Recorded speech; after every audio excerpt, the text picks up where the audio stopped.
കൊല ചെയ്തു, ഇല്ലാതാക്കി. പക്ഷെ ജീവനിലേക്ക് മാറ്റിയത് ക്രിസ്തുവിന്റെ വചനം മാത്രമാണെന്ന് തെലങ്കാനയിൽ എനിക്ക് ഉറപ്പിച്ചു പറയാൻ പറ്റും. അതായത് ഗവൺമെന്റ് ദീർഘകാലം ശ്രമിച്ചിട്ട് നടക്കാതിരുന്ന ഒരു ദൗത്യം സുവിശേഷം കൊണ്ട് മാറ്റിയെടുക്കാൻ പറ്റി. 100% പറ്റി. 100%. ഇന്ന് അങ്ങനെ ഒരു നക്സൽ പ്രശ്നം ആ മേഖലയിൽ ഇല്ല. സൈക്കിള് പോലും ഇല്ലാത്തൊരു സൈക്കിൾ മേടിച്ചു, പിന്നെ മോട്ടോർ സൈക്കിൾ വാങ്ങിച്ചു. 4-5 വർഷങ്ങൾക്കുള്ളില് ഇവരുടെ ജീവിതം തന്നെ മാറിപ്പോകും. അവരുടെ സംസാരം മാറും, ജീവിതം മാറും. പിന്നെ ഈ പുറമേ നിന്ന് നോക്കുന്ന ആൾക്കാർക്ക് ഇവിടെ എവിടെ നിന്നെങ്കിലും പണം വരാതെ ഈ 40 വർഷം നമ്മുടെ കൂടെ താമസമല്ലേ. ഹല്ലേലൂയയുടെ എല്ലാ പ്രേക്ഷകർക്കും ഒരിക്കൽ കൂടെ സ്വാഗതം. ഇന്ന് നമ്മളോടുകൂടെ പാസ്റ്റർ ബിജു എബ്രഹാം ഉണ്ട്. തെലങ്കാനയിലെ വാറങ്കൽ കേന്ദ്രമാക്കി ബേർഷെബ ചർച്ച് ഓഫ് ഗോഡ് പ്രസ്ഥാനത്തിന്റെ സീനിയർ ശുശ്രൂഷകനായി പ്രവർത്തിക്കുന്ന അനുഗ്രഹീതനായ ഒരു ദൈവദാസൻ. ഉത്തരേന്ത്യയിലെ വിവിധ സംസ്ഥാനങ്ങളിൽ അദ്ദേഹം പ്രവർത്തിച്ചിട്ടുണ്ട്.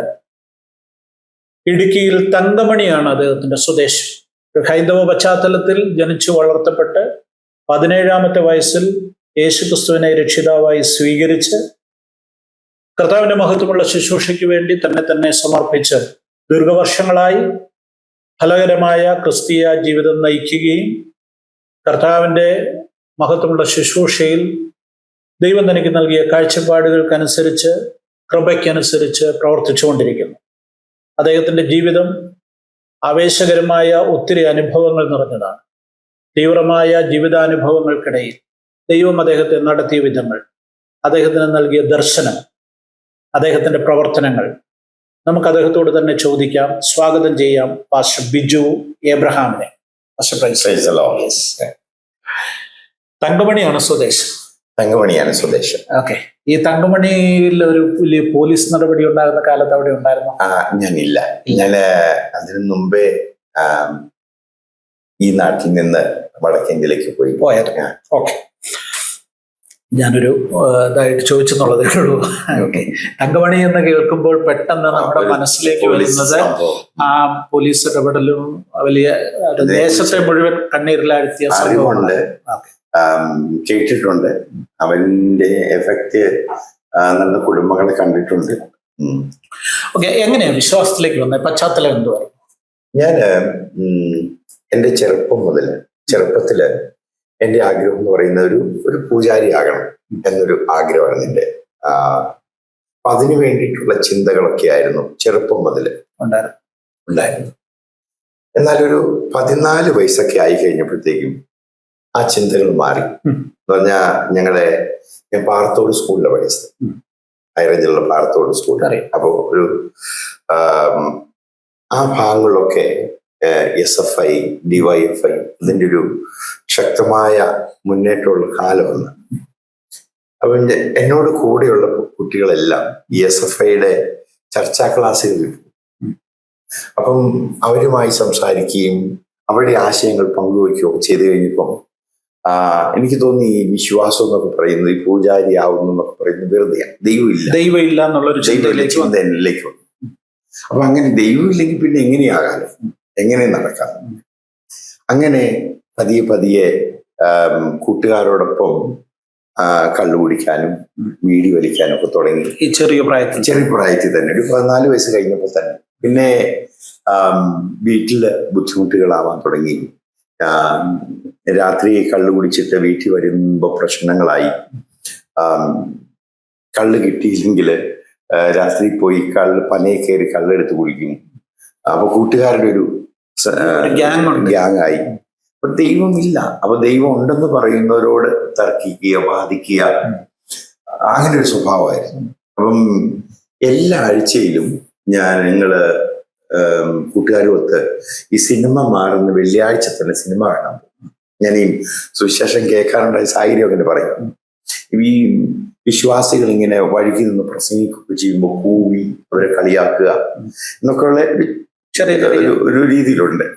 അപ്പം ഈ ക്രിസ്ത്യാനികളെയും ഒക്കെ കാണുമ്പോൾ ഒരു പുച്ഛം പോലെ എന്ന് പറഞ്ഞാൽ അവരെയും ഹിന്ദുക്കളെയൊക്കെ ക്രിസ്ത്യാനികളാക്കുന്നവരും അമേരിക്കൻ അങ്ങനെ ചിന്തിക്കുന്ന ഈ അമേരിക്കയിൽ നിന്ന് കാശ് കൊണ്ടുവന്ന് ഈ മതം മാറ്റുന്ന പരിപാടിയൊക്കെ നടത്തുന്നവരാണ്.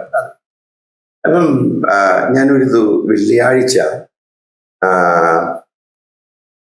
സിനിമയ്ക്ക് പോകാനായിട്ട് നിൽക്കുമ്പോൾ എൻ്റെ വീടിൻ്റെ തൊട്ട് അപ്പുറയുള്ള ഒരു അയലമുക്കം എന്ന് പറയാം, എന്നാൽ വീടിന് അക്കരെയുള്ളത് ഈ ഇടുക്കിയിൽ ഒത്തിരി മലകളൊക്കെ അക്കരെയുള്ള ലിസേച്ചി. അപ്പൊ ഞാൻ ചെറുപ്പം മുതൽ ഈ ലിസേച്ചി എന്ന് പറഞ്ഞ വലിയ കാര്യമാണ്.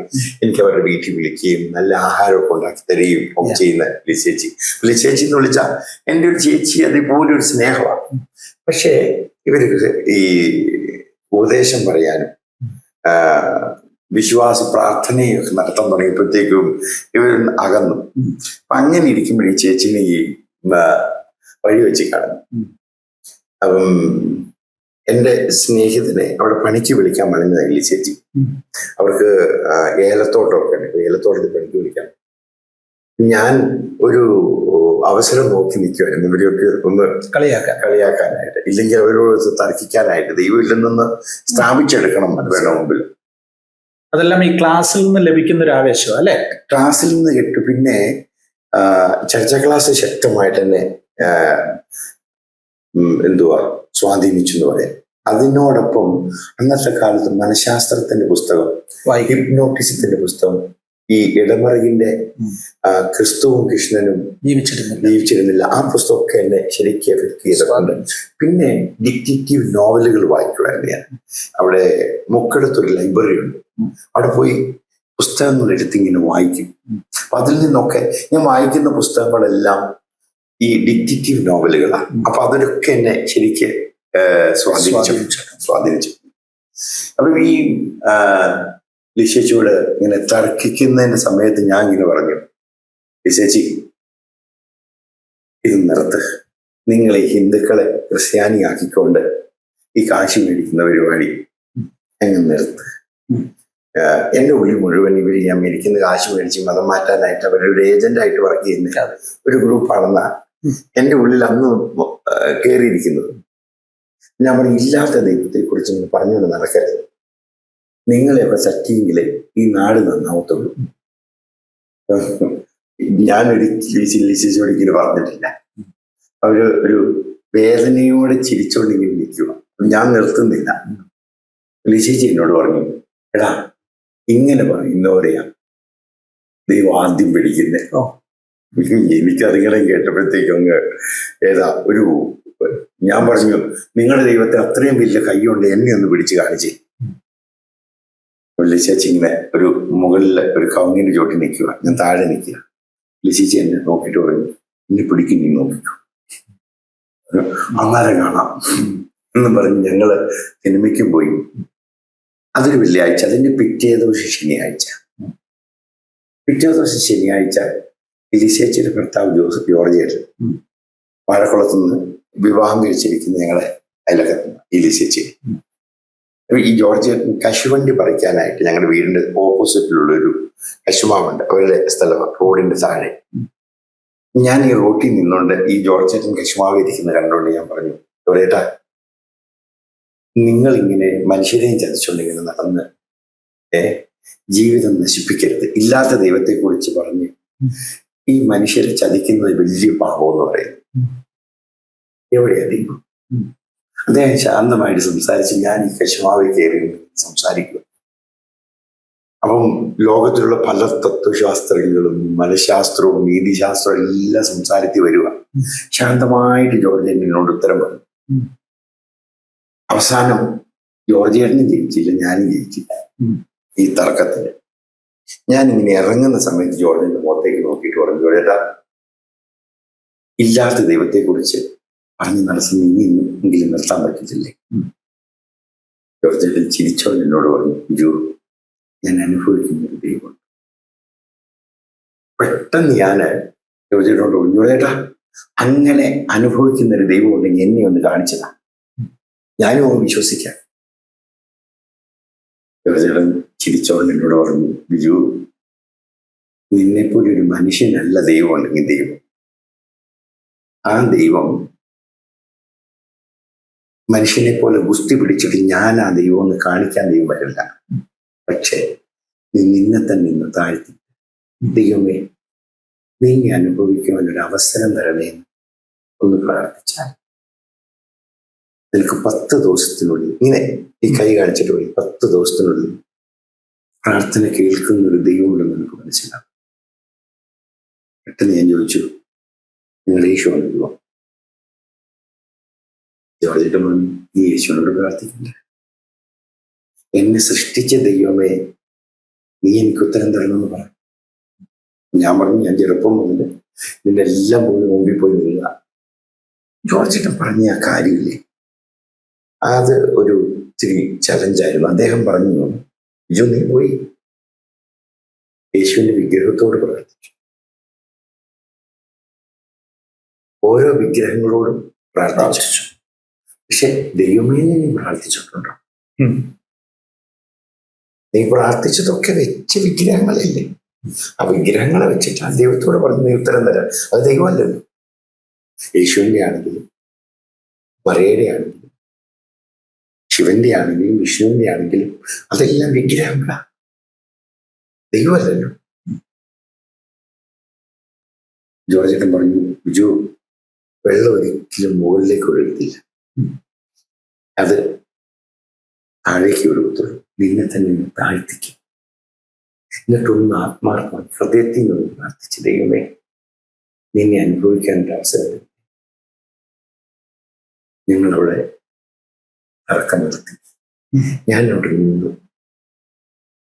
ഞാനിങ്ങനെ ആ കശുമാവെന്നൊരു ഒന്നും മിണ്ടിയില്ല, മിണ്ടാതെ ഇങ്ങനെ നടക്കുക. ആ 3 വർഷത്തെ 3 മണിക്കൂറത്തെ സംസാരം ഒത്തിരി കാര്യങ്ങള്, ചോദ്യങ്ങൾ എൻ്റെ ഉള്ളിൽ ഇങ്ങനെ ജനിച്ചു. ഞാൻ വീടിന്റെ മുമ്പിൽ കൂടെ ഇങ്ങനെ നടന്ന് വീടിന്റെ പുറകിൽ കുറെ ദൂരത്തിൽ ഒരു കൊന്നമരമുണ്ട്. കൊന്നമരത്തിന്റെ ചോട്ടില് വല്ലപ്പോഴും പോയിരിക്കും. അവിടെ ഒരു കല്ലുണ്ട്. ആ കല്ലിൽ ഞാൻ ഇങ്ങനെ ചിന്തിച്ചു, ദൈവമേ, അങ്ങുണ്ടെങ്കിൽ ആരായിരിക്കും? നേരം എൻ്റെ ചെറുപ്പത്തില് ഈ 4:30 എഴുന്നേറ്റ് വെള്ളത്തിൽ മുങ്ങി കുളിക്കുന്നു, നീർന്നെടുത്ത് ശരണം വിളിക്കുന്നു, എല്ലാം എൻ്റെ ഓർമ്മയിലും. ഇത്രയും ആത്മാർത്ഥതയോടെ നാം നടന്നു. ഈ ദൈവം ഉണ്ടായിരിക്കും, ദൈവം ഉണ്ടെങ്കിൽ അത് ആരായിരിക്കും? അറിയാതെ എൻ്റെ കണ്ണ് നിറഞ്ഞു. ഇന്ന് ഞാൻ ഓർക്കുന്നുണ്ടെങ്കിൽ എൻ്റെ കണ്ണുനീരൊഴുകുമ്പോൾ ഞാൻ ഇങ്ങനെ 2 കൈകളിൽ ഇങ്ങനെ തുടച്ചിട്ട് ഞാൻ ആ സമയത്ത് ഇങ്ങനെ പറഞ്ഞു, ദൈവമേ, നീ ഉണ്ടെങ്കിൽ ഒരു പ്രാവശ്യം നീ അനുഭവിക്കാനൊരു അവസരം. ഞാൻ ജീവിതകാലം മുഴുവൻ അങ്ങേ സേവിച്ചു. ഞാൻ ആ പറഞ്ഞ വാക്കിന് എനിക്ക് ഓർമ്മയില്ല.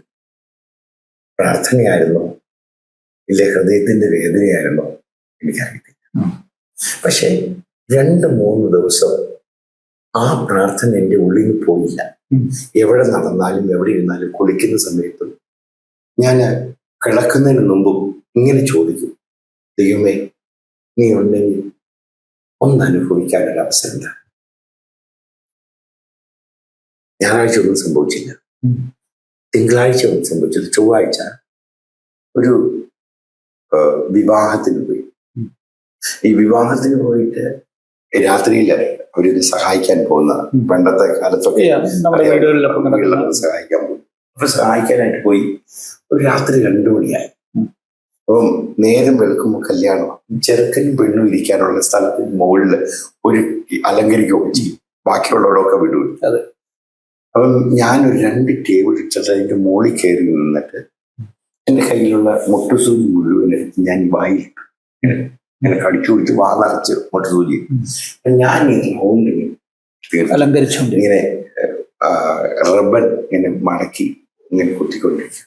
കുത്തി ഞാൻ നോക്കിയപ്പോൾ അവരെല്ലാം തീർന്നു കഴിഞ്ഞപ്പോൾ ഞാൻ ഈ 2 ടേബിളിന്റെ മുകളിൽ നിന്ന് എടുത്തു ചാടിയപ്പോൾ ഇങ്ങനെ ഈ ചാടി ഇങ്ങനെ വലിച്ചതാ ഈ മുട്ടുസൂചി എല്ലാം കൂടെ. പെട്ടെന്ന് കൈ വിരലിട്ടിട്ട് ഛർദിക്കാൻ നോക്കി, കുറച്ച് നോക്കി, പിന്നെ കുറച്ച് കൈ കിട്ടി, ബാക്കി മുഴുവൻ കൊണ്ടുപോയി. കുറച്ച് കഴിഞ്ഞപ്പോൾ എനിക്ക് ശ്വാസം എടുക്കാൻ ബുദ്ധിമുട്ട് തോന്നി. ഇവിടെ നിന്ന് പോകാം, കഴിയുന്നതെല്ലാം നോക്കി. ആ സമയം എനിക്ക് ഓർമ്മയുണ്ട്. പോകുന്നില്ല, ഉമിനീരിറക്കാൻ പറ്റുന്നില്ല. എൻ്റെ ശരീരം പതിയെ വരയ്ക്കാൻ തുടങ്ങി. ഈ വീടിന്റെ പുറകിൽ ഒരു ചന്തങ്ങ് നിൽപ്പുണ്ട്. ആ ചന്തങ്ങിന് ചോട്ടിൽ ഇങ്ങനെ ഞാനിങ്ങനെ ഓർക്കുന്ന സമയത്ത് ശ്വാസം എടുക്കാൻ ബുദ്ധിമുട്ട് തോന്നുന്നു. ഇതെന്തെങ്കിലും സംഭവിക്കും, പുറത്തേക്ക് പോകും.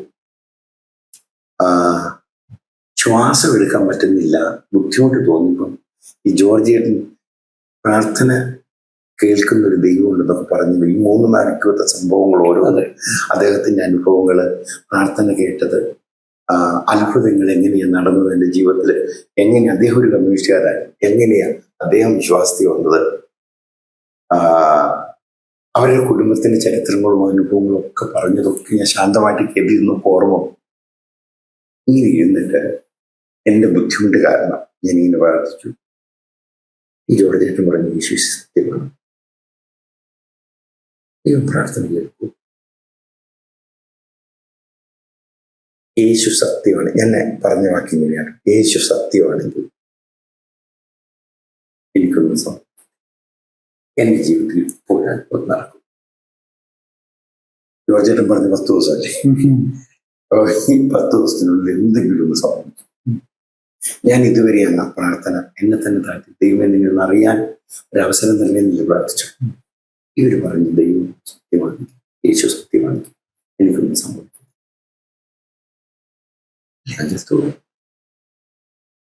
ഞാൻ ഇങ്ങനെ പറഞ്ഞ് അവിടെ ഇരിക്കുക, ഈ കൈ പുറകോട്ട് കുത്തി ഇങ്ങനെ ഇരിക്കുക. കാരണം എനിക്കിങ്ങനെ വായിൽ ഇങ്ങനെ ഉമ്മുനീര് വർദ്ധിച്ചു വരിക. ഞാൻ ഈ ഉമ്മുനീര് ഇങ്ങനെ എടുത്ത് തുപ്പാൻ നോക്കൂ, ഈ ഉമ്മുനീര് ഇറങ്ങിപ്പോയി. ഇറങ്ങിപ്പോയി, വേദന എടുക്കുന്നില്ല. ഓടിച്ചെന്നിട്ട് ഒരു പഴം എടുത്തിട്ട് മുറിച്ചിട്ട് ഞാനത് വിഴുങ്ങി, വേദന എടുക്കുന്നില്ല. വെള്ളം കുടിച്ചു നോക്കി, വേദന എടുക്കുന്നില്ല. 37 വർഷമായി. ഇന്നും എനിക്കറിയത്തില്ല മുട്ടുസൂചികളോട് പോകും. പെട്ടെന്ന് ഞാനൊരു വിശ്വാസിയായി മാറുമല്ല ചെയ്തത്. പക്ഷെ എനിക്ക് അവിടെ ഒരു ചോദ്യചിഹ്നമുണ്ടായി, പ്രാർത്ഥന കേൾക്കുന്ന ഒരാളുണ്ടോ? ഞാൻ പറയാം, ഓരോന്ന് ഞാൻ പ്രാർത്ഥിച്ചു. ദൈവത്തിന് ഒരു കരുണ തോന്നി. ദൈവം പ്രാർത്ഥനയ്ക്ക് ഉത്തരം തന്നു. പറഞ്ഞാൽ മാനുഷിക മനസ്സിന് അപ്പുറമായ പല കാര്യങ്ങളും എൻ്റെ ജീവിതത്തിൽ ഈ ഒറ്റയാഴ്ച നടന്നു. പിന്നെ തർക്കിക്കാൻ എനിക്കൊരു ബലമില്ലാതെ. കാരണം ബുദ്ധി കൊണ്ട് തർക്കിക്കാം, അനുഭവം കൊണ്ട് എങ്ങനെ തർക്കിക്കും? എന്റെ അനുഭവത്തിൽ നിന്ന് മനസ്സിലായി, പ്രാർത്ഥന കേൾക്കുന്ന യേശു. ഞാനങ്ങനെ യേശുവിനോട് പ്രാർത്ഥിക്കാൻ തുടങ്ങിയത്. ഞാൻ പ്രാർത്ഥനയ്ക്ക് പോയതും ഇതേ വിധത്തില് അത്ഭുതങ്ങളിലൂടെ നടന്ന് പോയത്. അങ്ങനെയാണ് ഈ യേശുവിനെ എൻ്റെ ജീവിതത്തിലേക്ക് സ്വീകരിക്കുന്നത്. ഓക്കെ, അങ്ങനെ ഒരു ഹൈന്ദവ പശ്ചാത്തലത്തിൽ നിന്ന് ഈ യേശുവിനെ ഇങ്ങനെ ഒരു അനുഭവത്തിലൂടെ വിശ്വാസ അനുഭവത്തിലേക്ക് വന്നു. പക്ഷെ അത് വീട്ടുകാർക്ക് ഉൾക്കൊള്ളാൻ പറ്റുമായിരുന്നു? വീട്ടുകാർക്കോ അമ്പലത്തിലുള്ളവർക്കോ ആർക്കും ഉൾക്കൊള്ളാൻ പറ്റത്തില്ലായിരുന്നു. കാരണം ഞങ്ങളുടെ കുടുംബങ്ങളിൽ നിന്ന് ആരും ഇങ്ങനെ പ്രാർത്ഥനയ്ക്ക് പോകുന്നത് ഞാൻ കേട്ടിട്ടുമില്ല, കണ്ടിട്ടുമില്ല. അതുകൊണ്ട് തന്നെ ആദ്യമൊക്കെ അവര് കളിയാക്കുമായിരുന്നു. ഞാൻ പ്രാർത്ഥനയ്ക്ക് പോയിട്ട് വരുമ്പം അവര് പറയും, ഇത്രയും നാള് പൂജാരി ആവാനായിരുന്നു അവന്റെ നടപ്പ്, ഇപ്പം കസനാരാവാൻ പോവാം. അപ്പൊ അവര് കളിയാക്കി വെറും ഞാൻ നന്നാവാൻ പോകുന്നോ. കാരണം വീടിന്റെ മുമ്പിൽ നിന്ന് ഞാൻ ഈ കള്ളു പറിച്ചതിന് വഴക്കുണ്ടാക്കുന്ന, ഇല്ലെങ്കിൽ സിഗരറ്റ് വലിച്ച് രാത്രിയിൽ അച്ഛനോട് വഴക്കുണ്ടാക്കി താഴെ കട്ടിലേക്ക് കിടക്കാൻ പറ്റത്തില്ല, മച്ചിന്റെ പുറത്ത് കയറിയാ കിടക്കുന്നു. കാരണം അച്ഛനുമായിട്ടൊന്നും ഞാൻ നന്നാവാൻ പോകുന്നു. അമ്മച്ചിയോട് അച്ഛൻ പറഞ്ഞിട്ടുണ്ട്, ഇവന് ഈ കറങ്ങി നടക്കുന്നവനാണ്, അവന് വീട്ടിൽ വന്നാല് ആഹാരം കൊടുക്കരുത്, വാതിലും തുറക്കരുത്. പക്ഷെ 8 മക്കളുടെ ഏറ്റവും ഇളയതാണ്. അമ്മച്ചിക്ക് ഉറക്കം വരും, പാവം. അമ്മച്ചി പുറകിലെ കതക് തുറന്നിട്ട് എന്നെ കയറ്റി ആഹാരം തന്നിട്ട് ഇങ്ങനെ കൈ പിടിച്ച് നിന്ന് കരയും. കഴിഞ്ഞിട്ട് ചോദിക്കും, നാഴി വെള്ളം മോനെ എനിക്ക് സമാധാനത്തോടെ കുടിക്കാൻ പറ്റുന്നില്ലോടാ, നിന്റെ തല പൊങ്ങിയത് പോലെ. കാരണം എന്നെക്കുറിച്ച് ഒരു നല്ല വാക്ക് കിട്ടി അമ്മച്ചി തല്ലുള്ളൂ. അങ്ങനെ ഇരിക്കുന്ന ഒരവസ്ഥ ഞാൻ നന്നാവുമെന്നുള്ളവര് ഒരിക്കലും സ്വപ്നത്തിൽ പോലും പ്രതീക്ഷിച്ചു. പ്രതീക്ഷിച്ചിട്ടില്ല. അപ്പൊ ആദ്യമൊക്കെ ഇവർക്ക് ചിരിയായിരുന്നു. പക്ഷെ ഞാൻ പ്രാർത്ഥിക്കാൻ തുടങ്ങി. എന്റെ വായനയുടെ ബുക്കുകൾ ഞാൻ വലിച്ചു കീറി കളഞ്ഞു. പഴയ ബുക്കുകൾ വലിച്ചു കീറി കളഞ്ഞു. എല്ലാ പ്രസിദ്ധീകരണങ്ങളും വായിച്ചുകൊണ്ടിരുന്നു. ലൈബ്രറിയിൽ നിന്ന് പുസ്തകങ്ങൾ എടുത്ത് രാത്രി 12-1 മണി വരെ ഞാൻ ഇങ്ങനെ വായിച്ചുകൊണ്ടിരിക്കും. അതെല്ലാം നിന്ന് ബൈബിള് വായിക്കാൻ തുടങ്ങി. മുട്ടുകുത്തി പ്രാർത്ഥിക്കുന്നവർ കണ്ടു. രാത്രിയില് ഞാൻ കിടക്കുന്നതിന് മുമ്പ് കട്ടിലേന്ന് ഇറങ്ങിയിട്ട് മുട്ടുകുത്തി പ്രാർത്ഥിക്കുന്നവർ കണ്ടു. തെറി വരുന്നില്ല എൻ്റെ വായിൽ. അപ്പോഴത്തേക്കും അമ്പലത്തിലുള്ളവരായിരുന്നു. അമ്പലത്തിലുള്ളവർ വീട്ടിൽ വന്നു. അവരെല്ലാവരും കൂടെ വന്ന് അച്ഛനോട് സംസാരിച്ചു. പ്രശ്നങ്ങൾ വർദ്ധിക്കാൻ തുടങ്ങി. അപ്പം അവസാനം എന്നോട് പറഞ്ഞു, നീ പോകരുത്. എൻ്റെ ബന്ധുക്കളെല്ലാം വന്നു, പേടിപ്പിച്ചു നോക്കി, ഉപദേശിച്ചു നോക്കി. ആൾക്കാര് വീട്ടിലേക്ക് വന്നു. അതിൻ്റെ വീട്ടിൽ ഹോമം നടത്തി. തൃശ്ശൂരിൽ നിന്ന് ആൾക്കാരെ കൊണ്ടുപോയി.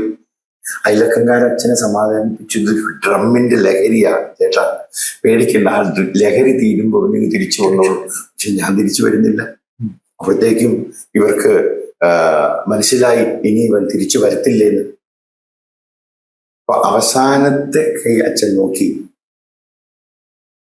ഇത് ഹിന്ദുക്കളുടെ വീട്, ഇനി നിനക്ക് ഈ പ്രാർത്ഥിക്കാൻ പോകണം, എൻ്റെ വീട്ടിലേക്ക് വരും, നീ എൻ്റെ അടിച്ചതിനകത്ത് കയറരുത്, നിനക്ക് ഇറങ്ങാം, എൻ്റെ 10 പൈസയുടെ ഒരു സ്വത്ത് ഞാൻ നിനക്ക് തരത്തില്ല. അപ്പോഴത്തേക്കും എൻ്റെ വിശ്വാസം ഉറച്ചു കഴിഞ്ഞ് എനിക്ക് പിന്നോട്ട് മാറാൻ വയ്യാത്ത വിധത്തിൽ ഞാൻ മുട്ടുകുത്തി പ്രാർത്ഥിക്കാൻ തുടങ്ങി. അച്ഛനോട് പറഞ്ഞാൽ സ്വർഗത്തിലൊരു പിതാവുണ്ടെന്ന് എനിക്കറിയാം. ആ പിതാവ് എൻ്റെ ആവശ്യങ്ങളൊക്കെ നിർവഹിക്കൊള്ളു. ഇത് കേട്ടപ്പോഴത്തേക്കും ദേഷ്യമാണ്. എൻ്റെ ഒരു ബൈബിള്, ഒരു കുഞ്ഞിപ്പഞ്ചായത്തിൽ തന്ന ബൈബിൾ ഉണ്ടായിരുന്നു. ആ ബൈബിൾ വലിച്ചു കീറിക്കളഞ്ഞു. എൻ്റെ പുസ്തകങ്ങളൊക്കെ വലിച്ചു കീറി. അപ്പൊ ഞാൻ അച്ഛനോട് സാവകാശം സ്നേഹത്തോടെ പറയുക, അച്ഛാ, എനിക്ക് 1000കണക്കിന് ബുക്കുകൾ ദൈവം എനിക്ക് തന്നോളൂ. ഇതൊന്നും കീറിക്കളഞ്ഞാലും എൻ്റെ വിശ്വാസത്തെ നഷ്ടപ്പെടുത്താൻ പറ്റില്ല. അപ്പോഴത്തേക്കും വീട്ടുകാരും സ്വന്തക്കാരെല്ലാം വന്നിട്ട് ഉപദേശിച്ചിട്ട് മനസ്സിലാവുന്നില്ലെന്ന് മനസ്സിലായപ്പോൾ അച്ഛൻ എന്നോട് പറഞ്ഞു, നിന്റെ ക്രിസ്ത്യാനിയായിട്ട് ജീവിക്കണം എൻ്റെ വീട്ടിൽ. 17 വയസ്സേ ഉള്ളൂ. ആ സ്റ്റേജിലേക്ക് വന്നപ്പോഴത്തേക്കും സ്വന്തക്കാരൊക്കെ പറഞ്ഞു, ഞങ്ങളുടെ വീട്ടിലേക്ക് വരും, ഞങ്ങളുടെ വീട്ടിൽ നിന്ന് കാല് വെക്കരുത്. കാരണം ഹൈ റേഞ്ച് ആ ഏരിയയിൽ നിന്ന് ആരും ഹിന്ദു കുടുംബത്തിൽ നിന്ന് വിശ്വാസത്തിലേക്ക് വന്നിട്ടില്ല. ആൾക്കാർ പറയാൻ തുടങ്ങി, നിന്നെ വിറ്റ് കളഞ്ഞു. ഞാനോർത്തു, എന്നെ വിറ്റിട്ട് 10 രൂപ കിട്ടോടെ, അതെങ്കിലും കിട്ടിക്കോട്ടെ പറഞ്ഞു. കാരണം എന്നെ കൊണ്ടൊന്നിനും കൊള്ളില്ല. എൻ്റെ ഉള്ളിൽ വന്ന മാറ്റം എനിക്കല്ലേ കിട്ടുള്ളൂ. അങ്ങനെ 17 വയസ്സുള്ളപ്പോൾ എൻ്റെ കയ്യിൽ 16 രൂപ 20 പൈസയുണ്ട്. ലുങ്കി ഷർട്ടും അടിമാലൊരു വേഴിച്ചാൽ നല്ലൊരു ബൈബിള് അതും പിടിച്ച് ഞാനിങ്ങനെ വീട്ടിൽ നിന്ന് രാത്രി ഒരു 10-10:30 വീട്ടിൽ നിന്ന് ഇറങ്ങി. ഒന്നുമില്ല എൻ്റെ കയ്യിൽ, എങ്ങോട്ട് പോകുന്നറിയത്തില്ല. ഒരു പനയുടെ ചോട്ടിൽ ഒരു 2-3 മണിക്കൂർ ഞാൻ നിന്ന് കരഞ്ഞു. ആരും ഇല്ലല്ലോ എനിക്ക്. ഞാൻ കുടിച്ച് നടന്നപ്പോൾ എത്ര പേരാണ് എൻ്റെ കൂടെ, ആരും ഇല്ലല്ലോ. ഇങ്ങനെ കരഞ്ഞ് എന്തോ എൻ്റെ മനസ്സിലൊരു സൈഡിൽ നിന്ന് ഓർക്കുക, അച്ഛനോട് പോയി പറയാം, ഞാൻ പോകുന്നില്ല. പെട്ടെന്ന് എനിക്കൊരു സ്വരം കേൾക്കുന്നത് പോലെ, കലപ്പയിൽ കൈ വെച്ചിട്ട് തിരിഞ്ഞു നോക്കുന്നവനാരും സ്വർഗരാജ്യത്തിന് യോഗ്യനല്ല. പെട്ടെന്ന് ഞാൻ ബൈബിൾ ഇങ്ങനെ മുഴുവൻ എന്നെ നെഞ്ചോട് ചേർത്ത് പിടിച്ചിട്ട് കരമിങ്ങനെ ഉയർത്തി പറഞ്ഞു, യേശുവേ, എനിക്കാരുമില്ല, എൻ്റെ കരം പിടിക്കുന്നു. അത് കഴിഞ്ഞ് മുമ്പോട്ടൊരു യാത്രയായി. അതാണ് എൻ്റെ വിശ്വാസത്തിന് എൻ്റെ ഭവനത്തിൽ നിന്ന് എനിക്ക് നേരിട്ട അവസ്ഥ. ഒന്നുമില്ലാതെ ആരുമില്ലാതാകുന്ന ഒരവസ്ഥ. അന്ന് ഇറങ്ങിയിട്ട് തിരിച്ചെന്ന വീട്ടിൽ കയറുന്നു. ഞാൻ പിന്നെ വീട്ടിൽ കയറുന്നത് ഞാൻ വടക്കേന്ത്യയിലേക്ക് പോരാനായിട്ട് തീരുമാനിച്ചപ്പോൾ എൻ്റെ ഡ്രസ്സുകളൊക്കെ വാങ്ങിച്ചു, ഒരു പെട്ടി വാങ്ങിച്ചു, ഒരാൾ വാങ്ങിച്ചു തന്നതാണ്. ഞാൻ അതിന് ശേഷം പോയി പണിതു, കുറച്ച് പൈസ ഉണ്ടാക്കി. അതിൻ്റെ ഇടയ്ക്ക് കോട്ടയത്ത് വെച്ച് PG കാണുന്നത്. ഞാൻ പറഞ്ഞു എനിക്ക് വടക്കേന്ത്യക്ക് വരണമെന്ന് ആഗ്രഹമുണ്ട്. അദ്ദേഹത്തോട് പഞ്ചാബിൽ ഒരു സ്കൂളുണ്ട്, പഞ്ചാബിലൊക്കെ പ്രശ്നങ്ങൾ നടക്കും. അപ്പം മസ്തായി ബ്രദർ കാക്കിനാണ്, ആന്ധ്രയിലുണ്ട്. അങ്ങോട്ട് മസ്തായി ബ്രദറിനോട് പറയാം അവിടേക്ക് പൊക്കോളാൻ. അങ്ങനെ ഞാൻ പോരുന്ന സമയത്ത്, അതായത് വടക്കേന്ത്യയിലേക്ക് പോരുന്ന സമയത്ത് വീട്ടിൽ പോയി എല്ലാരെയും കണ്ടു, ഞാൻ പോവാണെന്ന് പറഞ്ഞു. അത് ഈ വീട് വിട്ടിറങ്ങിയ ശേഷം എത്ര നാളുകൾക്കകമായത്? ആത്മീയ ശുശ്രൂഷകളിൽ സന്ദേശങ്ങൾ നൽകുന്ന ഒരു പ്രസംഗകനാണോ താങ്കൾ? പ്രസംഗിക്കുവാൻ താല്പര്യമുണ്ടോ? വേദപുസ്തകം കൃത്യമായി പഠിക്കുവാൻ ആഗ്രഹമുണ്ടോ? നിങ്ങൾക്ക് പ്രയോജനപ്പെടുന്ന മനോഹരമായ ഒരു പുസ്തകം ഞാൻ നിങ്ങൾക്ക് പരിചയപ്പെടുത്താം. പാസ്റ്റർ OG ശാമുവേൽ രചിച്ചിരിക്കുന്ന പ്രീച്ചേഴ്സ് ഗൈഡ് എന്ന ഈ ഗ്രന്ഥം ബൃഹത്തായ ഒരു ഗ്രന്ഥമാണ്. 72 പ്രധാനപ്പെട്ട വിഷയങ്ങൾ സമഗ്രമായി പഠിച്ച് പ്രസംഗങ്ങളാക്കി മാറ്റിയിരിക്കുന്നു. 1000-ലധികം പേജുകളുള്ള ഈ പുസ്തകത്തിന്റെ ഓരോ പേജും പ്രസംഗങ്ങളാണ്. 100 കണക്കിന് പ്രസംഗങ്ങൾ ഇതിനകത്ത് ഉള്ളടങ്ങിയിരിക്കുന്നു. ഈ ഗ്രന്ഥത്തിന്റെ വില 1000 രൂപയാണ്. നിങ്ങൾക്ക് ഈ പുസ്തകം വാങ്ങുവാൻ താല്പര്യമുണ്ടെങ്കിൽ ഇതോടൊപ്പം നൽകിയിരിക്കുന്ന ഫോൺ നമ്പറിൽ വാട്സപ്പ് സന്ദേശമായിട്ട് നിങ്ങളുടെ അഡ്രസ് അയച്ചു തരിക. കൂടുതൽ വിവരങ്ങൾ ഞങ്ങൾ നിങ്ങളെ അറിയിക്കുന്നതായിരിക്കും. മാത്രവുമല്ല, ഈ പുസ്തകം വാങ്ങുമ്പോൾ നിങ്ങൾക്ക് സൗജന്യമായി മറ്റൊരു മനോഹര ഗ്രന്ഥം കൂടെ നൽകുന്നു. ദാവീദിനെ കുറിച്ചുള്ള 17 പ്രസംഗങ്ങൾ അടങ്ങിയ ഡോക്ടർ സണ്ണി ഫിലിപ്പിന്റെ മനോഹരമായ ഗ്രന്ഥം ഇതോടൊപ്പം സൗജന്യമായി നൽകുന്നു. താല്പര്യമുള്ളവർ ബന്ധപ്പെടുക. 2 മാസം 2 മാസത്തിനുള്ളിൽ തന്നെ.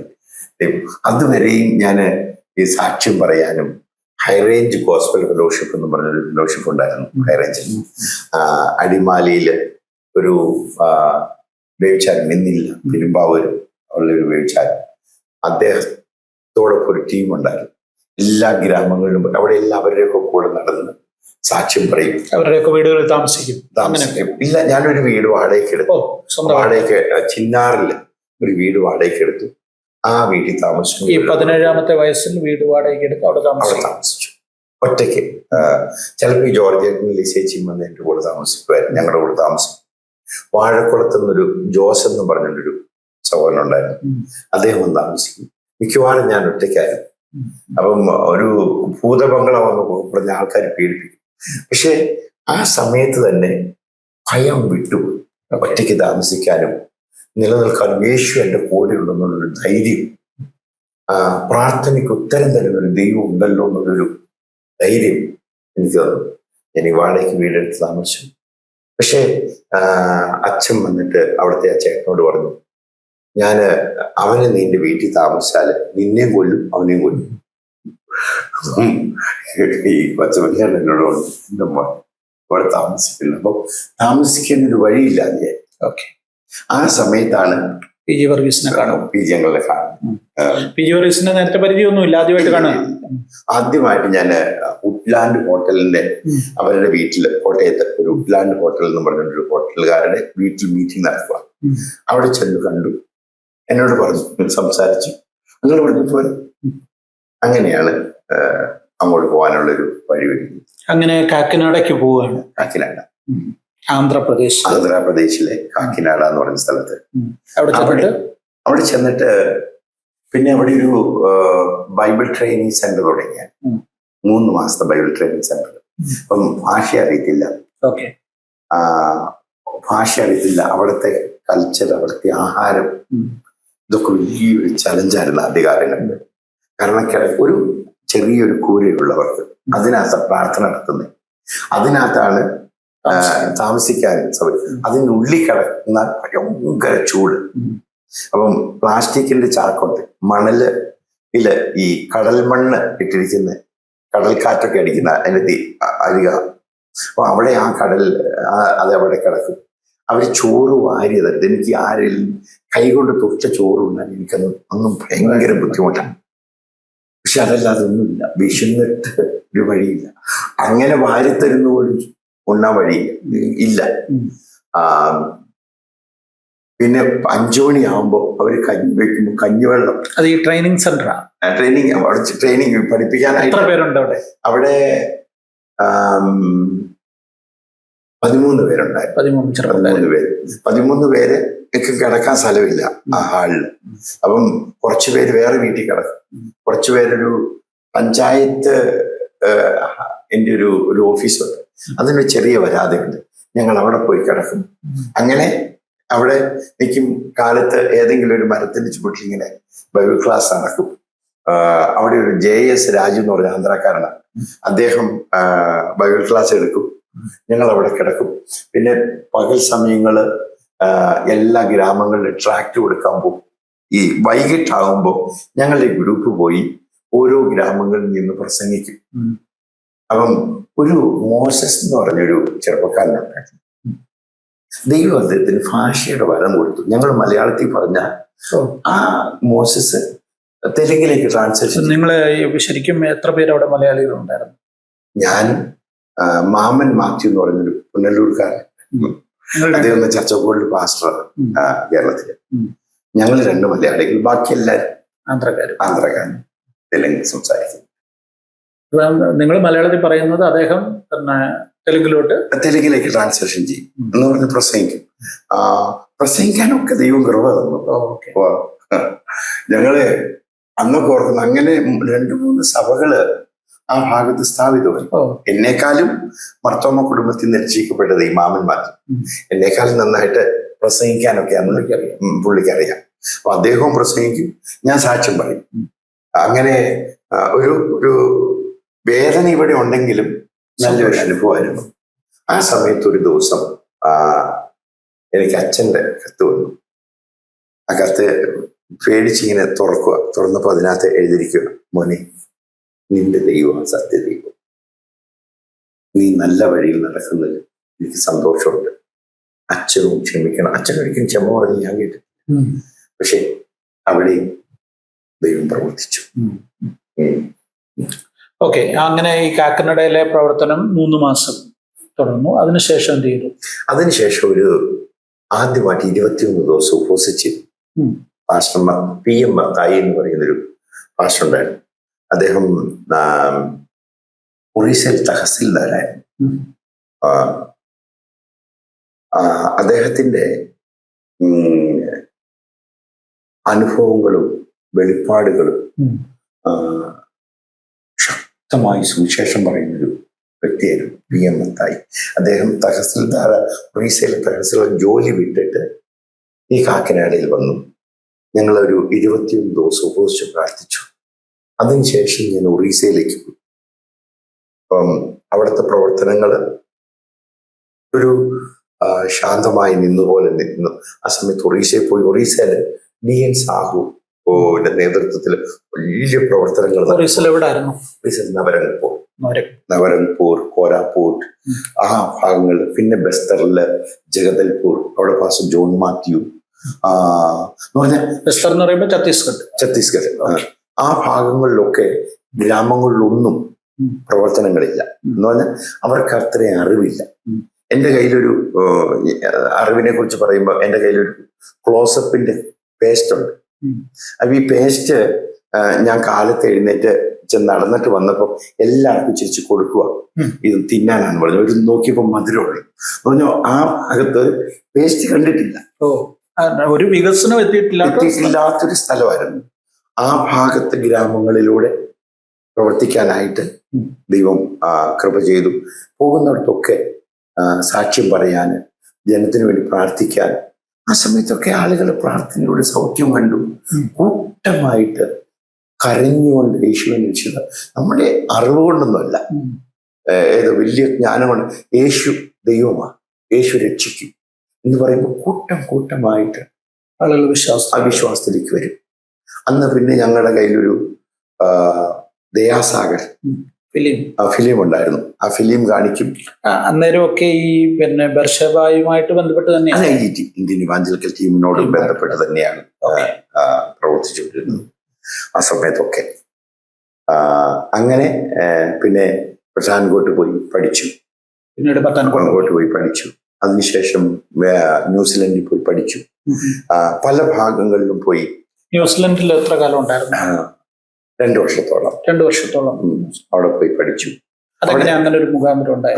അവിടെ ഒരു ബ്രൈൻ ജോൺസൺ എന്ന് പറയുന്നൊരു മനുഷ്യന് ഇന്ത്യയുടെ പ്രവർത്തനത്തെ കുറിച്ചൊരു ഭാരം തോന്നി. അപ്പം അദ്ദേഹം IIT-യുമായിട്ട് ബന്ധപ്പെട്ടു. സമർപ്പണമുള്ളവരെ അനേകരെ അവര് ഇന്ത്യയിൽ നിന്നെടുത്ത് പഠിപ്പിച്ചു. അവരുടെ ആ ചെലവുകളെല്ലാം അവർ തന്നെ വഹിച്ചുകൊണ്ട്, അവിടുത്തെ ന്യൂ ലൈഫ് ചർച്ച് അതിൻ്റെ ചെലവുകൾ വഹിച്ചുകൊണ്ട് ഞങ്ങൾ പഠിപ്പിച്ചു. അങ്ങനെ അവിടെ പോയി പഠിക്കാൻ പറ്റി. ഒത്തിരി നന്മയായിരുന്നു. ഒത്തിരി കാര്യങ്ങൾ കൾച്ചറുകളെ കുറിച്ചൊക്കെ പഠിക്കാനും ഒക്കെ ഒരു വഴിയായിരുന്നത്. ഓക്കെ, അങ്ങനെ ന്യൂസിലാൻഡിലെ പഠനവും കഴിഞ്ഞിട്ട് തിരിച്ചു വന്നു. അവിടെ നിൽക്കണമെന്ന് പല വിധത്തിലും ആളുകൾ കമ്പൽ ചെയ്തു. 2002-ലും 2003-ലൊക്കെ അവിടെ നിൽക്കാൻ വലിയ ബുദ്ധിമുട്ടൊന്നുമില്ല വിദേശത്ത്. പക്ഷെ എൻ്റെ ഒരു തീരുമാനവും സമർപ്പണവും ഉണ്ടായിരുന്നു. വടക്കേ ഇന്ത്യയിലെ ഗ്രാമങ്ങളിൽ യേശുവിനെ കുറിച്ച് കേൾക്കാത്തവരോട് സുവിശേഷം പറയണോ. അതായത് ഒരിക്കലും ആ സുഖത്തിൽ നിന്നു പോകരുത്. യേശുവിനെ കുറിച്ച് അറിയാതെ അവിടെ ഭിക്ഷാടനം നടത്തുന്നവരില്ല, വീടില്ലാത്തവരില്ല. അവിടെ സുഖമാണ് താമസം. പക്ഷെ ഒരിക്കലും മനസാക്ഷി അനുവദിച്ചില്ല ആ ദേശത്ത് നിൽക്കാൻ. കാരണം വടക്കേ ഇന്ത്യയിലേക്ക് ചെല്ലുമ്പോൾ ജാതിയും മതവും ആ ഭയങ്കരമായ അവസ്ഥകളും സത്യം അറിയുകയും സത്യം സ്വതന്ത്രരാക്കുകയും ചെയ്യുന്നുള്ള വാക്യമില്ല. അത് യേശുവിലേക്ക് വരുന്നവരുടെ ജീവിതത്തിൽ വരുന്ന മാറ്റം എനിക്ക് കാണാൻ പറ്റിയിട്ടുണ്ട് ഈ സമയങ്ങളിലൊക്കെ. അതുകൊണ്ട് ഒരിക്കലും വടക്കേ ഇന്ത്യ വിട്ട് മറ്റൊരു സ്ഥലത്തേക്ക് പോകുന്നതിനെ കുറിച്ച് ചിന്തിക്കാൻ സാധിച്ചിട്ടില്ല. ഓക്കെ, തിരിച്ചു വന്നിട്ട് പിന്നെ എവിടെയാ വീണ്ടും പ്രവർത്തിച്ചത്? പിന്നെ നക്സലൈറ്റിന്റെ ഗ്രൂപ്പുകളായിരുന്നു അന്ന് വാറങ്കൽ ഏരിയകൾ. ഈ നക്സലൈറ്റുകളുടെ ഏരിയകളായതുകൊണ്ട് ഗ്രാമങ്ങളിൽ മറ്റൊന്നും പറയാനോ ഒന്നും സ്വാതന്ത്ര്യമില്ല. അതായത് ന്യൂസിലാൻഡിൽ നിന്ന് വന്നു കഴിഞ്ഞ് വീണ്ടും തെലങ്കാനയിലെത്തി. വാറങ്കലിൽ നിന്നുകൊണ്ട് കീർത്തിനഗർ അവിടെ നിന്നുകൊണ്ട് ഗ്രാമങ്ങളിലേക്ക് പോകാൻ തുടങ്ങി. അവിടെ നിന്ന് ഒരു മൂന്ന് മാസം കഴിഞ്ഞപ്പോൾ പിന്നെ വിജയനഗരം ആന്ധ്രാപ്രദേശത്തിലേക്ക് പോയി. ആന്ധ്രാപ്രദേശ് സലൂർ, അവിടെ മലേറിയയും കുഷ്ഠരോഗികളും ഒക്കെ നാടാം മലമ്പ്രദേശങ്ങളാണ്. ആ പ്രദേശങ്ങളിൽ ഒരു ഗ്രാമങ്ങളിൽ പോലും സുവിശേഷം എത്തിയിട്ടില്ല. അപ്പൊ ആ ഗ്രാമങ്ങളിലെ ലക്ഷ്യമാക്കിക്കൊണ്ട് ബൈബിൾ ട്രെയിനിങ് തുടങ്ങി. എവിടെ? ഈ സലൂരിൽ. ആ ബൈബിൾ ട്രെയിനിങ്ങിൽ ഒരുപാട് ചെറുപ്പക്കാർ പഠിക്കാൻ തുടങ്ങി. ഗ്രാമങ്ങളിലേക്ക് അയക്കാൻ പറ്റി. അവിടെ 132 സ്ഥലങ്ങളിൽ പ്രവർത്തനം വളർത്തിയെടുക്കാൻ ആ സമയത്ത് സാധിച്ചു. ഈ ട്രെയിനിങ്ങിലൂടെ മുന്നോട്ട് വന്നവരെ കൊണ്ട് 132 പ്രവർത്തനങ്ങൾ ആ സഭകളൊക്കെ ഇപ്പോഴും ഉണ്ട്. ആ സഭകളൊക്കെ വളർന്നു തുടങ്ങി. ആ സമയത്തായിരുന്നു കന്തമാളില് പ്രശ്നങ്ങൾ ഉണ്ടായതുപോലെ അവിടെ നിന്ന് ഒരു 82 പേര് പാസ്റ്റർ ജോയ് തോമസിന്റെ ആധീനത്തിൽ, അദ്ദേഹത്തിന്റെ വലിയൊരു ആഗ്രഹമായിരുന്നു. അങ്ങനെ നമ്മുടെ AT ജോസായൻ ഞങ്ങൾ ആ ട്രെയിനിങ് തുടങ്ങി. അവിടെ വരുന്ന ചെറുപ്പക്കാര് ആദ്യം പറയുന്നത് എന്തായിരുന്നറിയോ? നിങ്ങൾ തിരിച്ചു പോയിട്ട് ഞങ്ങളുടെ പെങ്ങന്മാരെ, അമ്മയും സഹോദരങ്ങളെ ഇല്ലാതാക്കും. അവര് ഒരു ടെമ്പററി മാറ്റത്തിന് വേണ്ടി വന്നതായിരുന്നു, അല്ലാതെ ഒളിച്ചു താമസിക്കാൻ വന്നില്ല. കണ്ടമാലിൽ നിന്ന് ഇവിടെ താമസിക്കുക ചെറുപ്പക്കാര് പലരും മനത്തിൽ നിന്ന് വന്നവരുണ്ട്. അവര് യേശുവിന്റെ വചനം കേട്ടു. 3 ആഴ്ചക്കുള്ളിൽ ഒരു പരിശുദ്ധാത്മാവിഷം പ്രവർത്തിച്ചു. സത്യത്തിൽ അവരെല്ലാം വെറും നാമധേയ ക്രൈസ്തവരായിരുന്നു എന്നുള്ളതേ ഉള്ളൂ, അല്ലേ? അത്രേ. കഠിനമായ പീഡനം ഉണ്ടായപ്പോൾ ഓടിപ്പോന്നതാ. നാമധേയ ക്രിസ്ത്യാനികൾ ഓടിപ്പോന്നതാ. അവർക്ക് ദൈവവേല ചെയ്യണമെന്നൊന്നുമില്ലായിരുന്നു. പക്ഷേ അവരെല്ലാം രക്ഷിക്കപ്പെട്ടു. എല്ലാവരും പരിശുദ്ധാത്മാവിഷം പ്രാപിച്ചു. എല്ലാവരും സുവിശേഷകരായി. അതായത് ഒരു ദേശത്ത് ഒരു പീഡനം ഉണ്ടാകുമ്പോൾ ആ സഭ എങ്ങനെ വളരുന്നു എന്നുള്ളതിന്റെ ഒരു വലിയ ഉദാഹരണം. തീർച്ചയായിട്ടും സഭയുടെ മേൽ പീഡനം ഒരിക്കലും സഭയെ ഇല്ലാതാക്കത്തില്ല. പീഡനം എത്ര വളരുന്നോ ഇന്നിങ്ങനെ പ്രസ് ചെയ്യുന്നത് പോലെ എനിക്ക് തോന്നിയിട്ടുള്ളത്. ഇങ്ങനെ പൊങ്ങി വരും, പെട്ടെന്ന് മുളച്ചു വരും. അവർ മുട്ടയിൽ നിന്നിട്ട് കണ്ണുനീരൊഴുകി പ്രാർത്ഥിക്കുന്നത്, ഞാൻ മുട്ടയിൽ നിൽക്കുന്നതിനെ എംഫസൈസ് ചെയ്യുന്നതിനാന്ന് വെച്ചാൽ മുട്ടയിൽ നിന്ന് പ്രാർത്ഥിക്കുമ്പോൾ അവിടെ വലിയ വിടുതൽ സംഭവിക്കും. അവരുടെ കണ്ണിൽ നിന്ന് ഇങ്ങനെ കണ്ണുനീരൊഴുകും. ആ ദേശത്തൊക്കെ ഒരിക്കല് അവിടെ കൊടുത്ത് പ്രവർത്തിക്കുന്ന ഒരു നകുൽ ഭായി, ഒരു ഗ്രാമത്തില് ഒരു 3 കുടുംബം യേശുവിൻ രക്ഷിതാവായിട്ട് സ്വീകരിച്ചു. അപ്പൊ ഒരു പ്ലാവയിലേക്ക് ഒരു ബൾബ് ഇട്ടിട്ട് ആ പ്ലാവിന്റെ ചോട്ടില് ഈ 3 കുടുംബമായിട്ട് പ്രാർത്ഥന നടത്തും. അപ്പൊ ഈ ഗ്രാമത്തിലുള്ള ഒരു 100 പേര് ഈ വൈകിട്ട് പണിയൊക്കെ കഴിഞ്ഞിട്ട് ഇങ്ങനെ നോക്കി നിൽക്കുക, എന്നെ ഈ സംഭവിക്കുന്നത്. ഇവർ കൈയടിച്ച് പാടുക. അതെ, ആ 100 പേരും വിശുദ്ധാത്മാവിനെ പ്രാപിച്ചു. ഈ കണ്ടു നിന്നവരും. അതായത് കൊർന്നല്യോസിന്റെ ഭവനത്തിൽ സംഭവിച്ചതുപോലെ. അതായത് അതൊക്കെ ഉണർവ് എന്ന് പറഞ്ഞാൽ 100 കണക്കിന് ആളുകൾ കർത്താവിലേക്ക് നടത്തപ്പെടും ചെയ്തത്. ആ ഒരവസ്ഥയിൽ മാത്രമേ ജനസഭകൾ വളരത്തുള്ളൂ. എന്ന് പറഞ്ഞാൽ യേശുവിനെ കുറിച്ച് അറിയാത്ത കുടുംബങ്ങള് യേശുവിലേക്ക് നടത്തപ്പെടുന്ന അങ്ങനെയാണ്. ഓക്കെ. ഈ നക്സലിസം ഉള്ള സ്ഥലങ്ങളെ കുറിച്ച് പറഞ്ഞു, അത് വാറങ്കലായിരുന്നു അതോ? അത് വാറങ്കലാണ്. ഈ നക്സലൈറ്റുകൾ വലിയൊരു ഈ ആന്ധ്രാപ്രദേശില് നക്സലൈറ്റുകൾ വലിയ ഒരു പ്രശ്നമായിട്ട് പല സ്ഥലങ്ങളിലും ആന്ധ്ര തെലുങ്ക് നാടുകളിലൊക്കെ ഉണ്ട്, നേരത്തെ ഉണ്ടായിരുന്നു. ഇപ്പം ഓരോ ഗ്രാമങ്ങളിലും ഇവരുടെ വേദന അനുഭവിക്കാത്തവരില്ല. ഏത് ഗ്രാമത്തിൽ ചെന്നാലും മിക്ക വീടുകളിലും അമ്മമാരും അപ്പന്മാരും അവരുടെ കണ്ണിന് തേങ്ങിക്കരയും. മക്കൾ പോയി ഇതിന്റെ വേദനയില്ലേ, അതിലും വലിയൊരു വേദന ഞാൻ കണ്ടിട്ടില്ല. അതായത് ഈ മക്കളെ നക്സലിസത്തിലേക്ക് കൊണ്ടുപോയി തോക്ക് കൊടുത്തു. അവർക്ക് വലിയ വിദ്യാഭ്യാസമില്ല. മിക്കവർക്കും നല്ല റിവാൾവറും സ്റ്റൺ ഗണ്ണും കൊടുത്തു കഴിഞ്ഞപ്പോഴത്തേക്കുണ്ടല്ലോ, മിഷൻ ഗണ്ണും കൊടുത്തു കഴിഞ്ഞപ്പോഴത്തേക്ക് അവർ വനം വിട്ടുപോകാം. പിന്നെ വിട്ടുപോരാൻ അവർക്ക് പറ്റത്തില്ല. ഒന്നെങ്കിൽ മരിക്കുക, ഇല്ലെങ്കിൽ കൊല്ലുക. അതായത് ഒന്നെങ്കിൽ മരിക്കുക, ഇല്ലെങ്കിൽ കൊല്ലുക. ഈ രണ്ടുമായിട്ട് അവർ പൊരുത്തപ്പെട്ടു പോകും. നാട് നന്നാക്കുന്നതിനെ കുറിച്ചൊന്നും അവർക്ക് അറിയത്തില്ല. പോരാടുക. മരിച്ചു വീഴുന്നവരുടെ സംഖ്യ ഏത് പേപ്പർ എടുത്ത് നോക്കിയാൽ 94 ഇവർക്കെതിരെ ഇന്ത്യ ഗവൺമെന്റ് ഒത്തിരി തിരിച്ചുള്ള അറ്റാക്കുകളൊക്കെ ഒത്തിരി നടത്തിയിട്ടുണ്ട്. ഒരുപാട് ഒത്തിരി പേര് കൊല്ലപ്പെടുക. എന്നും 5, 10, 15 പേര് കൊല്ലപ്പെടാത്ത ദിവസങ്ങൾ ഇല്ല. എന്നിട്ടും അതിനെ ഒതുക്കാൻ പറ്റിയില്ല. എങ്ങനെയാണ് ഈ നക്സലിസത്തിൽ നിന്ന് നാട് രക്ഷപ്പെട്ടത്? സത്യം പറയട്ടെ, എന്റെ അനുഭവം എനിക്കറിയാം. മനുഷ്യൻ മരിക്കും, പക്ഷേ യേശുവിന്റെ വചനം അവരുടെ ജീവിതത്തെ മാറ്റും. ആദ്യമായിട്ട് കീർത്തി നഗറിൽ ഞാനൊരു ട്രെയിനിങ് സെന്റർ തുടങ്ങുമ്പോൾ 18 പേര് നക്സലൈറ്റിന്റെ നേതാക്കന്മാരാണ്. ആ നേതാക്കന്മാരുമായിട്ട്, അതായത് ഒരു ബാബുക്കുട്ടി അവിടുത്തെ ലീഡറാണ്, ഗ്യാങ് ലീഡറാണ്. ഈ മനുഷ്യൻ എൻ്റെ അടുത്ത് വരുന്ന എന്തിനാണെന്നറിയാമോ? എന്നെ ആ ദേശത്ത് നിന്ന് ഓടിക്കാനാണ്. പുഷ്പരാജ് എന്ന് പറഞ്ഞൊരു മനുഷ്യനുണ്ടായിരുന്നു. പുഷ്പരാജിന്റെ മുകളിലേക്ക് ഇങ്ങനെ റിവോൾവർ വെച്ചിട്ട് ഇങ്ങനെ ഇവിടെ വെച്ചിട്ട് ചോദിച്ചു, ഒരു സുവിശേഷം വന്നിട്ടെന്ന് പറഞ്ഞല്ലോ കേരളത്തിൽ നിന്ന്, എവിടെ? പുള്ളി പെട്ടെന്ന് എന്നെ എന്തെങ്കിലും ചെയ്യുമെന്ന് ഓർത്തുണ്ട്. പുള്ളി പറഞ്ഞു, അതേ കേരളത്തിൽ പോയിരിക്കുക. എന്നിട്ട് ഓടി വന്നിട്ട് എന്നോട് പറഞ്ഞു, ആരെ രക്ഷപ്പെട്ടോ? ഞാൻ പറഞ്ഞു, എവിടെ രക്ഷപ്പെടാനാ പുഷ്പരാജ്, എവിടെ രക്ഷപ്പെടാനാ? ദൈവം രക്ഷിച്ചില്ല, ആ രക്ഷിക്കാനാ. പിറ്റേ ദിവസം ഈ ഭയങ്കര ബുദ്ധി അവർക്ക്.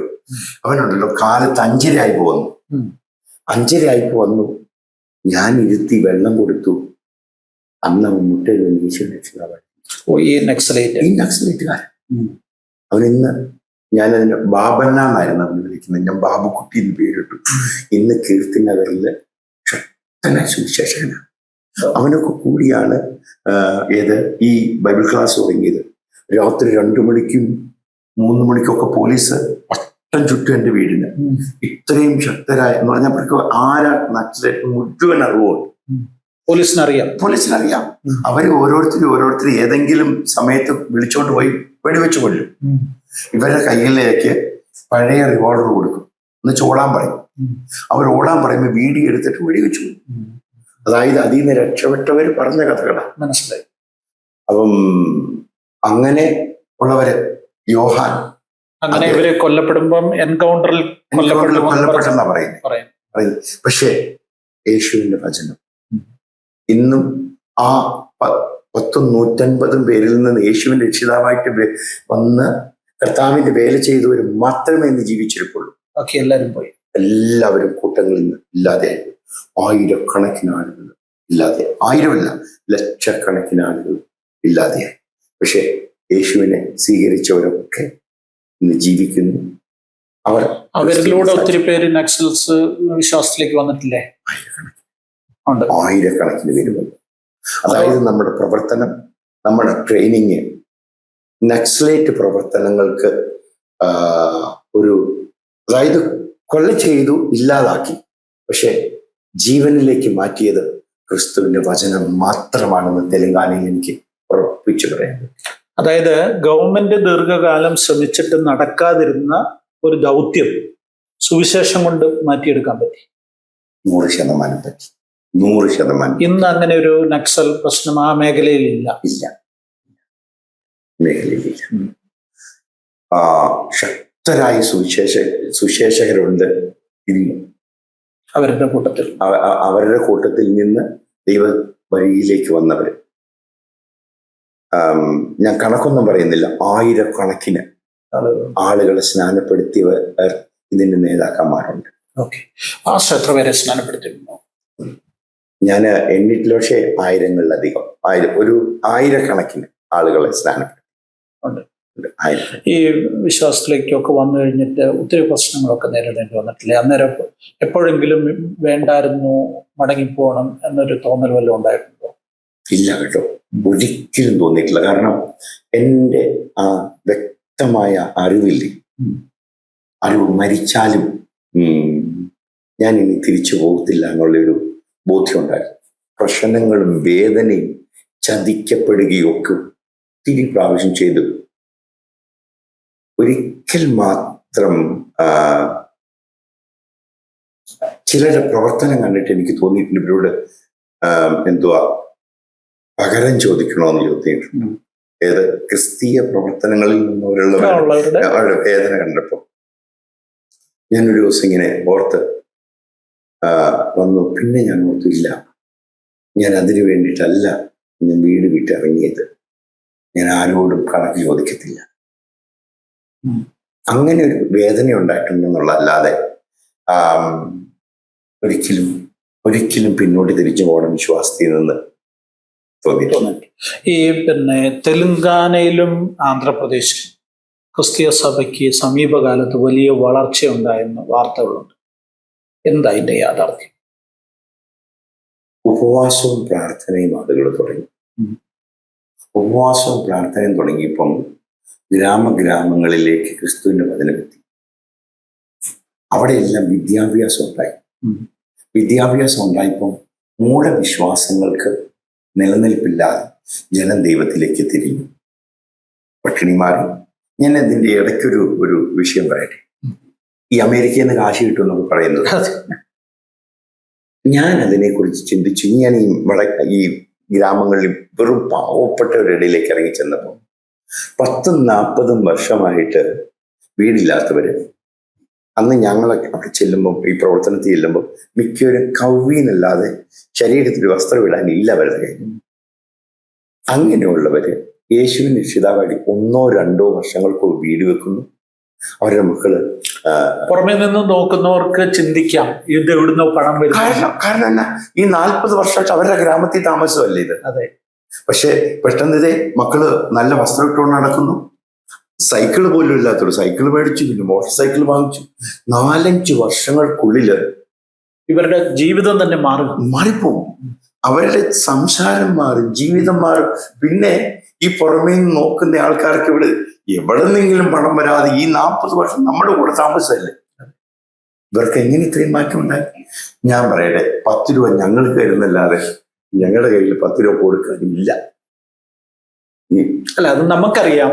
പക്ഷേ ഈ ഇന്ത്യ മുഴുവനുള്ള ഒരു വ്യാജമായ പ്രചരണമാണ്. അമേരിക്കയിൽ നിന്ന് പണം വരുന്നു, അല്ലെങ്കിൽ മിഷണറിമാർ പണം കൊണ്ടുവന്ന് കൊടുക്കുന്നു, അങ്ങനെ പണം കൊടുത്ത ആളുകളെ ക്രിസ്ത്യാനികളാക്കുന്നു എന്നുള്ളൊരു ഒരു പ്രചരണം വ്യാപകമായിട്ടുണ്ട്. അതൊക്കെ ചെറുപ്പം മുതൽ ഞാൻ കേട്ടിട്ടുണ്ട്. യാഥാർത്ഥ്യം എന്ന് പറയുന്നത് അതുമായിട്ട് ഒരു ബന്ധമില്ല. സത്യത്തിൽ ഈ ക്രിസ്ത്യാനികൾ എവിടെയെങ്കിലും പണം കൊടുത്ത ആളുകളെ മാറ്റുക എന്ന് പറയുന്നത് അസംഭവ്യമായിട്ടുള്ള കാര്യം. സാധ്യമല്ല. ആരും പണം കൊടുത്തിട്ടേ മരിക്കാൻ ഈ പണം മേടിക്കുന്ന എന്തിനാ? അവർക്ക് സുരക്ഷിതമായിട്ട് ജീവിക്കാനല്ലേ. ജീവനെ നിർത്തിക്കൊണ്ട് ആരെങ്കിലും വെടികൊണ്ടയില്ല ഇല്ലി കണ്ടിച്ച് കളയുമെന്ന് പറയുമ്പോൾ പണം കൊണ്ട് പണം മേടിക്കണമെങ്കിൽ ഈ പണം എന്തിനാ മേടിക്കുന്നത്? സുരക്ഷിതമായൊരു ജീവിതത്തിന് വേണ്ടിയിട്ടാണ്. ഈ പണം മേടിച്ചിട്ട് ഒരു മരണം തെരഞ്ഞെടുക്കത്തില്ലല്ലോ. ഓക്കെ, എനിവേ, പാസ്റ്റർ കഴിഞ്ഞ ദീർഘവർഷങ്ങളായിട്ട് ഈ തെലങ്കാനയിൽ പ്രവർത്തിക്കുന്നു. കേരളവുമായിട്ട് അങ്ങനെ കാര്യമായിട്ട് ബന്ധങ്ങളില്ലെന്ന് തോന്നുന്നു, അല്ലേ? അതോ വല്ലപ്പോഴും? ഞാൻ വല്ലപ്പോഴും വരും, പ്രസംഗിക്കാൻ വരാറുണ്ട് പല സ്ഥലങ്ങളിൽ. കൊട്ടാരക്കര, തൊഴുക്കൽ, കോട്ടയം, തിരുവല്ല, പല സ്ഥലങ്ങളിലും മീറ്റിങ്ങുകൾ, പഞ്ചായത്ത്, എറണാകുളം ടൗൺ ഹാള്, പിന്നെ പുത്തിരിക്കണ്ട മൈതാനത്തിൽ പ്രസംഗിച്ചിട്ടുണ്ട്. ഇങ്ങനെ പല മീറ്റിങ്ങുകൾക്ക് വരും. കുറെ വർഷങ്ങളായിട്ട് ഞാൻ കേരളത്തിലേക്ക് ഇങ്ങനെ വരാറില്ല. കാരണം കൂടുതലും സമയങ്ങള് അവിടെ തന്നെ ഞാൻ ഗ്രാമങ്ങളിലെ ചെറിയ ചർച്ചുകള് ഞാൻ എൻ്റെ കൈകൊണ്ട് പണിത് കൊടുക്കും. ആരെങ്കിലും സാധനം മേടിച്ചു തന്നു കഴിഞ്ഞാൽ ഞാൻ വെൽഡിങ് പഠിച്ചു, തേക്കാൻ പഠിച്ചു. ഞങ്ങളുടെ എന്ന് പറഞ്ഞാൽ എൻ്റെ ഭാര്യ എൻ്റെ കൂടെ ഒന്ന് പണിയും, എൻ്റെ മോൻ എൻ്റെ കൂടെ ഒന്ന് പണിയും. അങ്ങനെ പലയിടത്തും 42 സ്ഥലങ്ങളില് ഞങ്ങൾ തന്നെ ചർച്ച പണിതു. ഒരു ചർച്ച് പണിയാന്ന് പറഞ്ഞ ഒരു ഗ്രാമത്തിൽ ഒരു ചർച്ച് പണിയുക, അല്ലെ? ഒരു ഗ്രാമത്തിൽ ഒരു ചർച്ച് പണിയെന്ന് പറഞ്ഞാൽ ആരാധിക്കാനൊരു സ്ഥലം ഉണ്ടാക്കി കൊടുക്കുക. നിൽക്കാനൊരു സ്ഥലം ഉണ്ടായിട്ടില്ലെങ്കിലല്ലേ വിശാലമുള്ളൂ. അങ്ങനെ ഒരു 10-40 പേര് വന്നു കൂടിക്കഴിഞ്ഞാൽ സാധാരണ എന്ന വലുപ്പത്തിലുള്ള പണി ഞങ്ങൾ പണിയുന്നത് ഒരു 20 അടി നീളവും 40 അടി നീളവും 20 അടി വീതിയും. ഇങ്ങനെ 40-ലധികം പള്ളികൾ നിങ്ങൾ തന്നെ പണിതു, സ്വന്തം കൈ കൊണ്ട് പണിതു കൊടുക്കും. അവിടെയുള്ള വിശ്വാസം 2-3 പേര്, ചിലടത്ത് ഭാര്യയും ഭർത്താവ് അവര് കൂടും. അങ്ങനെ അവരും ഞങ്ങളുമായിട്ട് പണിത്. കാരണം അത്രത്തോളം പൈസയില്ല ഈ ഗ്രാമങ്ങളിലൊന്നും. കുറഞ്ഞത് ഇപ്പൊ ഇങ്ങനെ ഈ 40-20 ഒരു ഹോള് അവിടെ പണിയാൻ വേണ്ടി എത്ര രൂപ ചെലവ്? ഒരു 3.5 മുതൽ 4 ലക്ഷം രൂപ വരെ ഉണ്ടെങ്കിൽ ഇത് പണിതെടുക്കാൻ പറ്റും. അതായത് വാർത്തല്ല, ഷീറ്റ് ഇട്ടിട്ട് ഭിത്തി പണിത് ജനലും കതവും എല്ലാം വെച്ച് നമുക്കൊരു 3.5 നിന്ന് 4 ലക്ഷത്തിനിടയിൽ നമുക്കിത് പണിതെടുക്കാൻ പറ്റും. അങ്ങനെ 40-ലധികം ചർച്ചുകൾ പണിയാൻ പല സ്ഥലങ്ങളിൽ പണിയാൻ പറ്റി. അത് ആദ്യകാലങ്ങളിലൊക്കെ പണിതത് ഇന്ന് 300-400 വിശ്വാസികളായിട്ട്. ലോക്കൽ ചർച്ചിൽ എത്ര പേരുണ്ട്? ഒരു 200 പേര് വരും. 200 പേരുണ്ട്. കൂടുതലും ഞാൻ ശ്രദ്ധ കൊടുക്കുന്ന എല്ലാ ചർച്ചകളും ഇങ്ങനെ വരുന്നുണ്ട്. കൂടുതൽ ഒരു ലോക്കൽ ചർച്ച് വളർത്താനായിട്ട് അത്ര സമയം ചെലവഴിച്ചിട്ടില്ല, ഫോക്കസ് ചെയ്യാൻ പറ്റിയിട്ടില്ല. ഞാൻ എന്ന് പറഞ്ഞാൽ സുവിശേഷകരെ ഒരുക്കിയെടുത്ത് ഒത്തിരി ഗ്രാമങ്ങളിലേക്ക് അയക്കുക. കിട്ടുന്ന പൈസ കൂടുതലും അവർക്ക് ട്രെയിനിങ് കൊടുക്കാനും ഈ ചർച്ചുകൾ പണിയാനുമായിട്ട് ഉപയോഗിക്കും. അപ്പം ഞാൻ ചിന്തിക്കുന്ന എന്നാന്ന് ചോദിച്ചാൽ, ഓരോ ഗ്രാമങ്ങളിലും സുവിശേഷം എത്തും. ഓരോ ഗ്രാമങ്ങളിലും സുവിശേഷം എത്തുമ്പോൾ കുറെ വർഷങ്ങൾ കഴിയുമ്പോഴത്തേക്കും ആ സംഖ്യകൾ വളർന്ന് 50,000. ഇപ്പൊ ഞാൻ നോക്കുവാണെങ്കിൽ, അതൊക്കെ എണ്ണി നോക്കുവാണെങ്കിൽ 50,000, 1 ലക്ഷം വിശ്വാസികൾ കൂടിയിട്ടുണ്ട്.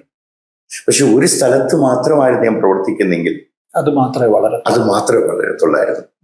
സിറ്റി ചർച്ചുകൾ വളരും, പക്ഷെ ഗ്രാമീണ ചർച്ചുകൾ ഒരു സ്വോത്ര കാഴ്ച എന്ന് പറയുന്നത് ഒരു 10, 50, 100 പേരുണ്ടെങ്കിൽ 500 രൂപ കൊടുക്കില്ല. ഒരു 20 പേര്, 30 പേരുള്ള സഭയിൽ 150, 100 രൂപയൊക്കെ സ്വോത്ര കാഴ്ച കിട്ടുന്നു. അപ്പൊ ഈ സുവിശേഷകർ എങ്ങനെ സർവൈവ് ചെയ്യുന്നു അവിടെ? ഞാൻ ഈ പ്രസംഗിക്കാൻ പോകുമ്പോഴും ആളുകൾ തരുന്ന സപ്പോർട്ട് ഞാൻ വീതിച്ചു കൊടുക്കും. ഒരു 10-50 പേർക്ക് കൊടുക്കുന്നുണ്ട് എനിക്ക് കിട്ടുന്ന പൈസ. പിന്നെ പലരും പണിക്ക് പോയി എന്ന് പറഞ്ഞാൽ കൂലിപ്പണിക്ക് പോയിട്ട് രാത്രി പോയി പ്രസംഗിക്കും, മീറ്റിംഗ് നടത്തും. പിന്നെ തമ്പുരാൻ അവരെ നടത്തുന്നല്ലാതെ ഒരു ജീവിതം വല്ലപ്പോഴും ഒക്കെ ഇവർ പണി കിട്ടത്തുള്ളൂ. എന്നും പണി കിട്ടാനൊന്നും വഴിയില്ല. ഇവിടത്തെ പോലെ 300 രൂപയൊക്കെ കിട്ടും ഒരു ദിവസം പണി. ഒരു ദിവസം 300 രൂപ. കേരളത്തിൽ 1000 രൂപ 900 രൂപ 300 രൂപ പണിക്ക് കിട്ടും.